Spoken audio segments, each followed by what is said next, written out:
ओम श्री सद्गुरु परमात्मने नमः। श्री योग वशिष्ठ महारामायण निर्वाण प्रकरण सर्ग 252। श्री वशिष्ठ जी बोले, हे रामचंद्र जी, यह सब जगत आत्मरूप है।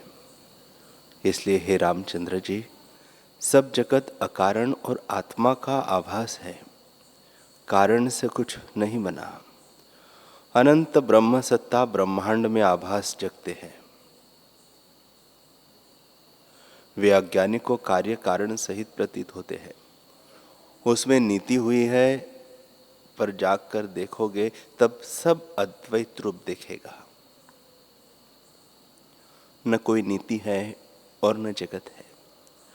जब तक जीव अज्ञान निद्रा में सोया हुआ है, तब तक जो पदार्थ उस सृष्टि में है वही दिखेगा और जैसा कर्म है वही भासित होगा। यह जगत एक स्वप्न है, जिसमें स्वर्ग आदिक इष्ट पदार्थ और नरक आदिक अनिष्ट पदार्थ है, और उनके प्राप्त होने का साधन धर्म तथा अधर्म है। धर्म स्वर्ग सुख का और अधर्म नरक दुख का साधन है। जब तक अविद्या रूपी निद्रा में जीव सोया हुआ है, तब तक इसको यथार्थ जानता है, पर जब जागेगा तब सब आत्मरूप होगा। इष्ट अनिष्ट कोई न रहेगा। यह सब जगत अनुभव रूप है, और अनुभव सदा जागृत ज्योति है। उसी को जानो। जिन पुरुषों ने इस अनुभव को नहीं जाना, वे उन्मत्त पशु हैं, क्योंकि वे आत्मबोध से शून्य हैं। वे सदा समीपवर्ती आत्मा को नहीं जानते हैं, इससे उन्मत्त है। क्योंकि उन्मत्त को भी अपना आपा भूल जाता है। जैसे किसी को पिशाच लगता है, तब उसको अपना स्वरूप भूल जाता है और पिशाच ही देह में बोलता है। वैसे ही जिसको अज्ञान रूपी भूत लगता है, वह उन्मत्त हो जाता है, आत्म स्वरूप को नहीं जानता। वह विपर्य बुद्धि से देहादिक को आत्मा जानता है और विपर्य शब्द करता है। जिनको स्वरूप में अहम प्रतीति है, उनको सब जगत आत्मरूप दिखता है। हे रामचंद्र जी, आदि सृष्टि किसी कारण से बनी होती तो उसके पीछे प्रलय आदिक में कुछ शेष रहता, पर वह अत्यंत अभाव होती है। इसलिए सब जगत कारण है। जैसे चिंतामणि से अकारण पदार्थ दिखता है, वैसे ही यह अकारण है। न कहीं संस्कार है और न स्मृति है। सब आत्मा के पर्याय है, आत्मा से भिन्न कुछ नहीं।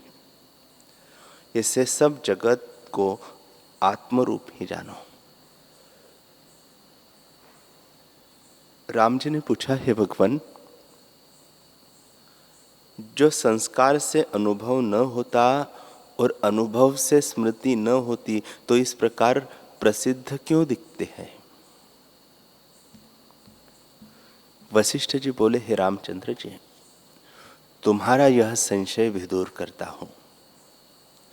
जैसे हाथी के बालक को मारने में सिंह को कुछ यत्न नहीं करना पड़ता, वैसे ही इस संशय का नाश करने में मुझे कुछ यत्न नहीं करना पड़ता। जैसे सूर्य के उदय हुए तिमिर का अभाव हो जाता है, वैसे ही मेरे वचनों से तुम्हारा संशय दूर हो जाएगा। हे राघव, यह सब जगत चिन्मात्र स्वरूप है, उसमें भिन्न नहीं। जैसे खंभे में शिल्पी पुतलियों की कल्पना करता है, परंतु पुतलियां कुछ बनी नहीं, उसके मन में पुतलियों का आकार है, वैसे ही आत्मरूपी खंभे में चित्तरूपी शिल्पी पुतलियों की कल्पना करता है। हे रामचंद्र जी, खंभे में पुतलियां निकलते हैं तभी निकलती है। परंतु आत्मा तो अद्वैत और निराकार है, उसमें और कुछ नहीं निकलता। उसमें वाणी की भी गति नहीं, वह चैतन्य मात्र है। अहम के फुरने से वह अपने को चैतन्य जानता है और फिर आगे शब्दों के अर्थ की कल्पना करता है। अपने को शुद्ध अधिष्ठान चैतन्य जानना ही ज्ञान है। ईश्वर, जीव, ब्रह्मा, इंद्र, वरुण, कुबेर, पृथ्वी, जल, तेज, वायु, आकाश, देश, काल इत्यादि शब्द और अर्थ स्फुरण ही में हुए हैं। जैसे एक ही समुद्र में द्रवता से आवर्त, तरंग, फेन और बुलबुले आदि नाम होते हैं, वैसे ही सब ब्रह्म ही के नाम हैं। ब्रह्म से भिन्न कुछ नहीं। ब्रह्म ही अपने आप में स्थित है। वह फूरने से जगत आकार होकर भासता है और फूरने से रहित होने पर जगत आकार मिट जाता है।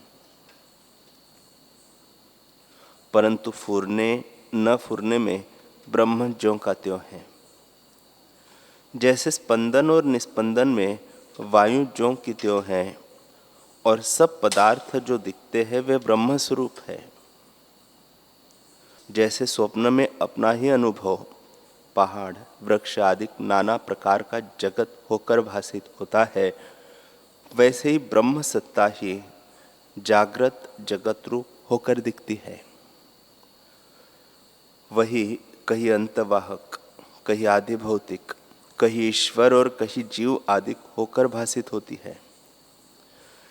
इससे लेकर शब्द अर्थ संयुक्त जो जीव प्रकट होता गया है, वह ब्रह्म सत्ता ही इस प्रकार स्थित हुई है।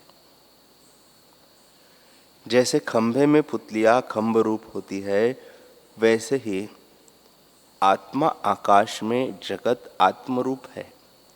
आत्मा से भिन्न कुछ नहीं।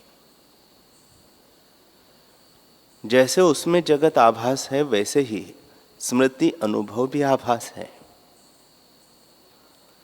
स्मृति जो संस्कार है, उससे जगत की उत्पत्ति तब कहिए जब स्मृति आभास न हो।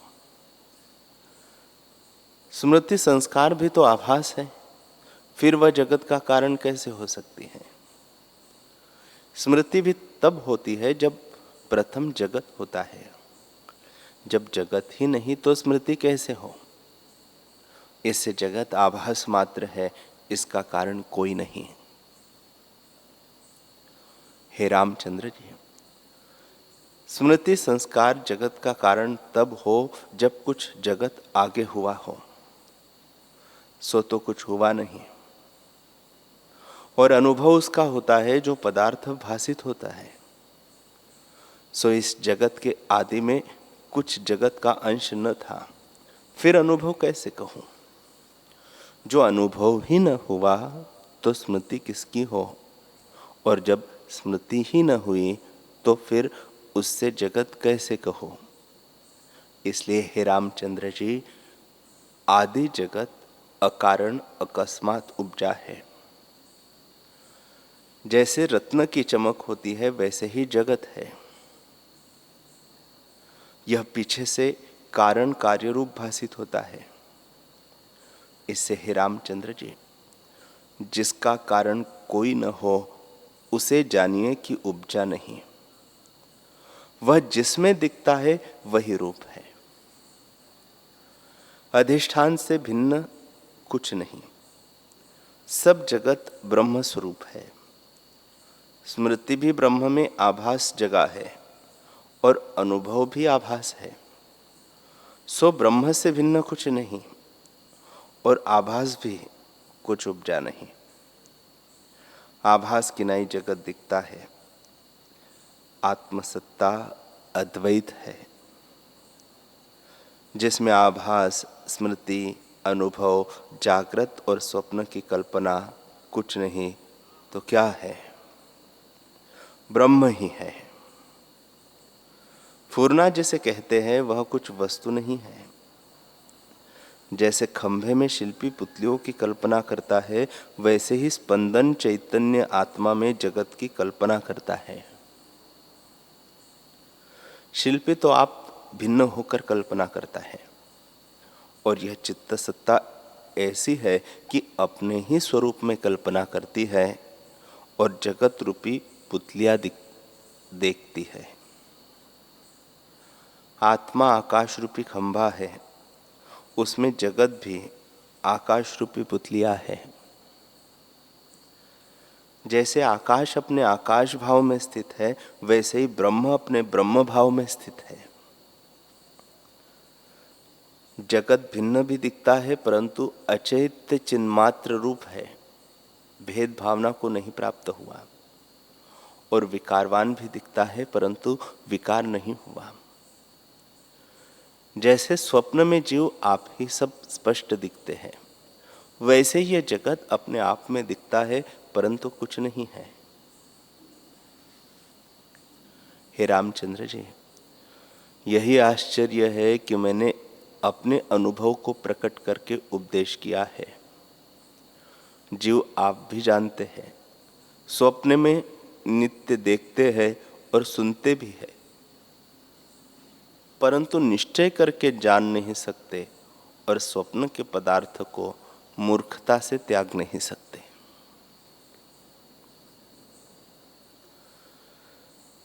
श्री वशिष्ठ जी बोले, हे रामचंद्र जी, जो पुरुष इंद्रियों के इष्ट विषयों को पाकर सुख नहीं मानता और अनिष्ट विषयों को पाकर दुख नहीं मानता, इनके भ्रम से मुक्त है और बड़े भोग प्राप्त हो तो भी अपने स्वरूप से चलायमान नहीं होता, उसको जीवन मुक्त जानो।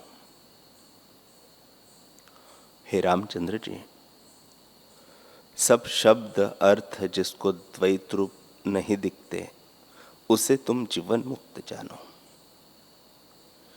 जिस अविद्या रूपी जागृत में अज्ञानी जागते हैं, उसमें ज्ञानवान सो रहे हैं, और परमार्थ रूपी जागृत में अज्ञानी सो रहे हैं। वे नहीं जानते कि परमार्थ क्या है, परंतु उसमें जीवन मुक्त स्थित है।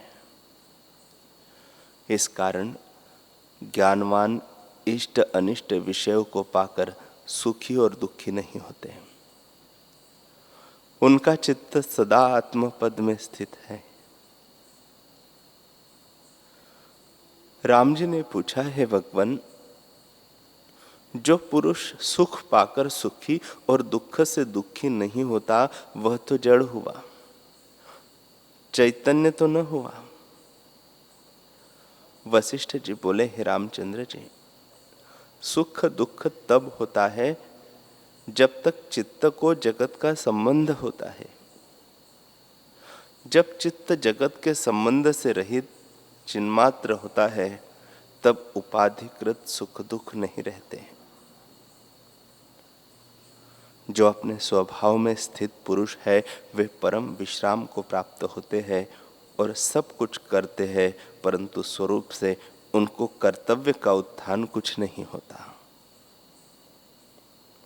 और सदा अद्वैत में निश्चय रहता है।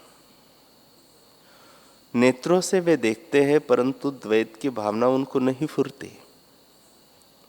जैसे अत्यंत उत्तम को सब पदार्थ दिखते हैं, परंतु सब पदार्थों का ज्ञान नहीं होता, वैसे ही जिसकी बुद्धि अद्वैत में दृढ़ हुई है, उसे द्वैत रूप पदार्थ नहीं भासित होते। जिनको द्वैत नहीं दिखता, उनको सुख दुख कैसे लगे? उन पुरुषों ने वहां विश्राम किया है जहां न जागृत है, न स्वप्न है और न सुषुप्ति है। आत्मा के प्रमाद से जीव को कष्ट होता है। जो अपनी विभूति विद्या को छोड़कर प्रसन्न होता है और फिर संसार के क्रूर मार्ग में कष्ट पाता है, वह मनुष्य नहीं, मानो मृग है। वह संसार रूपी वन में भटकता कष्ट पाता है। जब प्यास से व्याकुल होता है तब जल की ओर दौड़ता है, पर जहां जाता है वहां मरुस्थल की नदी मृग मरीचिका ही दिखती है, जल नहीं प्राप्त होता। तब आगे दौड़ता है और प्यास अधिक बढ़ती जाती है। इस प्रकार दौड़ता दौड़ता जड़ हो जाता है और दुखी होकर मर जाता है, परंतु उसे जल नहीं प्राप्त होता।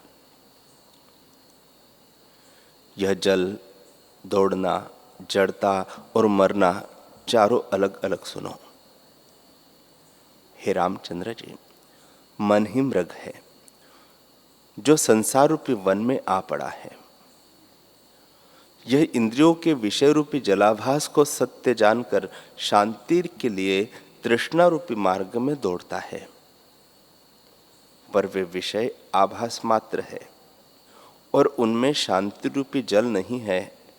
इसलिए वह दौड़ता दौड़ता जब वृद्ध अवस्था में पड़ता है तब जड़ होकर बड़े कष्ट को प्राप्त होता है, पर शांति रूपी जल वह नहीं पाता, इससे तृप्त भी नहीं होता। हे रामचंद्र जी, मनुष्य मानो मजदूर है जिसके सिर पर बड़ा भार है। वह अटपटे मार्ग में चला जाता है जहां उसको चोर ने लूट लिया है, इससे दुखी होता है। हे रामचंद्र जी, मनुष्य रूपी मजदूर के शीश पर जन्म का बड़ा भार है। यह संशय रूपी अटपटे मार्ग में खड़ा है। कर्म इंद्रियों और ज्ञान इंद्रियों के इष्ट अनिष्ट विषय है। इनसे राग द्वेष रूपी चोर ने विचार रूपी धन हर लिया है। इससे वह राग द्वेष और तृष्णा रूपी अग्नि से जलता है। बड़ा आश्चर्य है कि ज्ञानी लोग ऐसे कुमार्ग को त्याग कर उन्होंने परम पद में विश्राम पाया है और अन्य आनंद को त्याग कर परम पद को आनंद को प्राप्त हुए हैं। उन मुक्त पुरुषों को संसार का दुख सुख व्याप नहीं सकता, क्योंकि वे परम अद्वैत शुद्ध सत्ता को प्राप्त हुए हैं। वे सबको देखते हैं। ग्रहण त्याग रूपी अग्नि को त्याग कर उन्होंने परम पद में विश्राम पाया है और सदा उसी में सोए रहते हैं। वास्तव में सुख से वे ही सोते हैं और उनके भीतर सदा शांति रहती है, परंतु वे जड़ता से रहित है और आकाश से भी अधिक सूक्ष्म सत्ता को प्राप्त हुए हैं। जैसे समुद्र में धूल नहीं होती और सूर्य में अंधकार नहीं होता, वैसे ही उनमें इंद्रियों के इष्ट विषयों की तृष्णा नहीं होती। उन विषयों से रहित होकर उन्होंने विश्राम पाया है। यह आश्चर्य है कि अणु से अणु और महत से महत होकर भी वे केवल विश्राम को प्राप्त हुए हैं। हे रामचंद्र जी, जो आत्मसत्ता की ओर से सोए पड़े हैं उनको दुख होता है, पर ज्ञानवान द्वैत जगत की ओर जड़ हुए हैं और अपने स्वरूप में स्थित है, इससे उनको दुख कुछ नहीं है। वे जागृत की ओर से सोए हैं। उनका अविद्याकृत जगत और दृश्य का संबंध दूर हो गया है। जब वे इस ओर से सोए हैं तो उनको फिर दुख कैसे हो? वे पुरुष सदा द्वैत रूप है। वे अनन्य जगत के कर्ता है और अपने को सदा अकर्ता जानते हैं। ऐसे आश्चर्य पद में उन्होंने विश्राम पाया है। जगत के समूह सत्ता समान में स्थित होकर उन्होंने विश्राम पाया है, यह आश्चर्य है। वे सब क्रिया करते हैं परंतु सदा अक्रिय पद में स्थित है और संपूर्ण पदार्थों को स्वप्नवत जानकर सुषुप्त हुए हैं। वे आकाश से भी अधिक सूक्ष्म है, क्योंकि आत्मसत्ता में विश्राम पाया है। वह आत्मसत्ता आकाश को भी व्याप रही है। उसी को आत्मवत जानकर वे स्थित हुए हैं। जो परम स्वच्छ पद है, उसमें सब शब्द अर्थ आकाश रूप हो जाते हैं और आकाश भी आकाश हो जाता है। उस पद में उन्होंने विश्राम किया है, यही आश्चर्य है। नेत्र उनके खुले हुए हैं पर सुषुप्ति में स्थित है। ऐसी सुषुप्ति है कि उनका दृग और दृश्य भाव दूर हो गया है। वे जगत के प्रकाश से रहित और परम प्रकाश रूप है। हे रामचंद्र जी, वे बाहर के भोग्य पदार्थ से रहित है और आत्मा में स्थित है। प्रकट में वे सोते हैं पर सुषुप्ति में जागते हैं और जागृत से उनको सुषुप्ति है। उस सुषुप्ति से वे सोए हैं और कर्म करते हैं, परंतु कर्ता कारण भाव से रहित है। क्रोध भी करते हैं परंतु क्रोध के स्फुरण से रहित है। सब ओर से प्रकाशवान निर्भय होकर विश्राम करते हैं। कामना करते भी दिखते हैं परंतु तृष्णा से रहित है और निसंकल्प पद में स्थित हुए हैं। यह आश्चर्य है कि जिस क्रिया की ओर वे देखते हैं उसी ओर उनको शांति दिखती है, क्योंकि एक मित्र उनके साथ रहता है। इससे कोई दुख उनके निकट नहीं आता।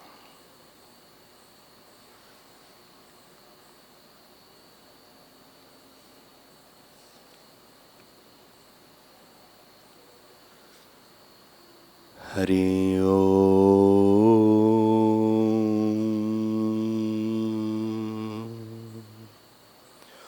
हरि ओम। ओम सहना भवतु सहनौ भुनक्तु सह वीर्यं करवावहै तेजस्विनावधीतमस्तु मा विद्विषावहै। ओम शांति शांति शांति। श्री सद्गुरुदेव भगवान की जय।